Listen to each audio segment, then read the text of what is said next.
are struggling with. Cancer is the second leading cause of death in this country, leaving over 500,000 families each and every year without mothers, fathers, or children. But there's some good news. Canadian research team has come up with DCA. They believe it's a cheap and simple drug that kills almost all cancers. You heard that right.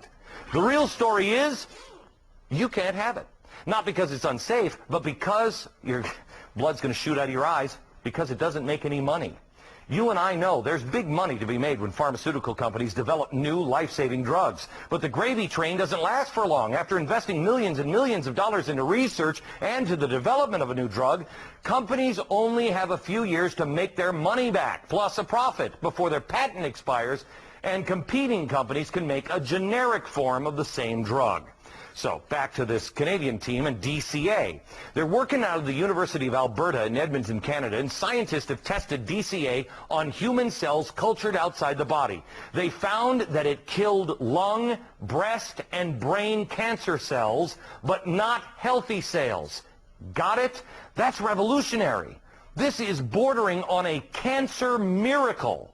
Tumors in lab rats that were deliberately infected with human cancer also shrank drastically when they were given DCA. So, where's the problem? Well, since DCA has no patent, that means it can be made generically from day one. No exclusivity equals no value. You know, I heard that today and I thought, you know, once in a while, maybe capitalism needs to be reminded of the value of human life. Dr. Evangelos Mikalakis, he is one of the leading researchers working on DCA out of the University of Alberta. Doctor, am I overstating this? Do you believe this is a cure for many cancers? I'm not sure I would call it a miracle, Glenn. It's a very promising advance, but there have been a lot of miracles in medicine, in lab animals and in test tubes that never translate into miracles in actual human beings. Okay, now so there are a lot of reasons to be optimistic about it. Can you do these studies, and how long will it take? We are about to start these clinical trials in human beings here at the University of Alberta, and we think we'll be starting somewhere in the next couple of months. It will take several months to complete the first stage of these trials to know at least that this drug is effective in human beings as it was in human cells out of the body. Was this drug used for anything else? Is this drug on the market for anything else right now? It's not in the market, and you cannot find it in pharmacists. You can buy it in bulk from chemical companies, cell chemicals. However, it has been used for over 30 years to treat very rare conditions of metabolism, usually in children. Universities usually buy the drug in bulk, they process it, and then they treat these very, very rare conditions. We know that it's relatively well tolerated. There are some mild toxicities in these patients, but of course we don't know how patients with cancer will react to that. So this is something you could buy at a chemical company. There are going to be people who read about this, like I did today. If I had cancer, I got to tell you, I'm not waiting the 2 years for the human trial.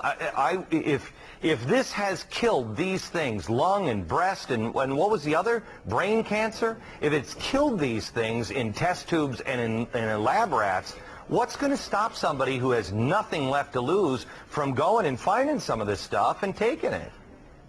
That's a very important question, and in fact we've been bombarded with this question. But you've got to keep in mind that it is possible it might hurt someone. For example, a lot of these patients are already taking cancer medications, and the interactions of this drug and any drug with the existing drugs is unpredictable. It could result in worsening than improvement. So these clinical trials are really important to be performed appropriately and under the regulation of authorities like FDA or Health Canada. I have to tell you, while I see your point, I got to, you know, if I'm dying of cancer and I know I'm going to die anyway, I mean, how am I going to get worse than death? You had a hard time getting anybody to pay attention to this because there's no money to be made in this.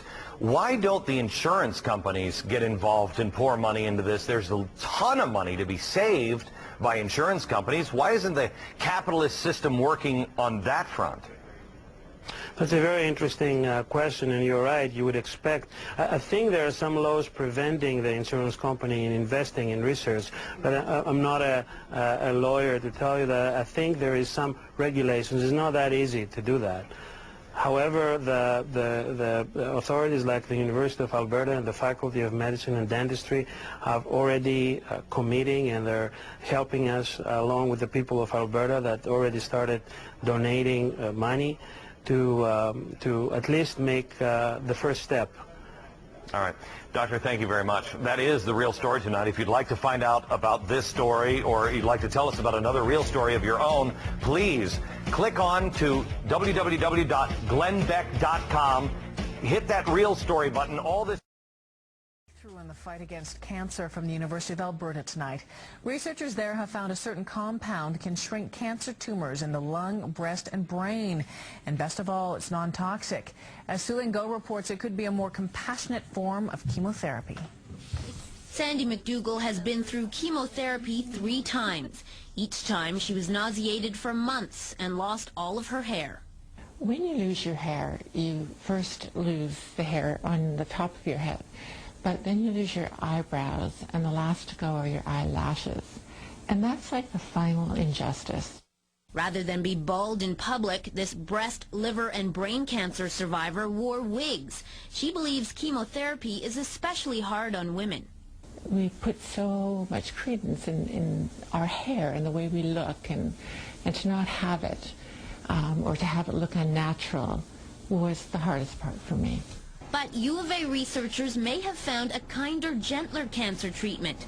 Unlike traditional chemotherapy drugs, dichloroacetate, or DCA, kills cancer cells only and doesn't affect healthy cells. When you take chemotherapy, you get nauseated because the drug kills the stomach cells, or your heart dysfunctions because you kill the heart cells, or your skin, or you lose your hair. None of these things appear to be affected by the DCA. The team implanted human lung tumors in live rats, taking photos inside this special scanner. Then the rats drank a DCA solution. Just 3 weeks later, the tumor, this purple blob, had shrunk from this to this. The tumor is significantly decreased.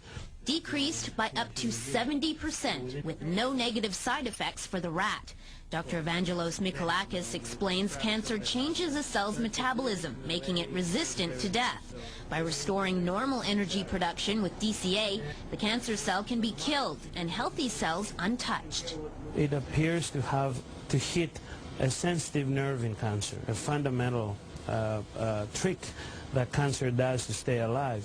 Sandy says chemotherapy without nausea and hair loss sounds almost too good to be true. Something like this would be the most fantastic thing ever. And if she ever does have to go through cancer treatment again, she'd be thrilled to keep her wigs in the closet. It would just be such a joyous thing for an oncologist to tell a woman that you're not going to lose your hair.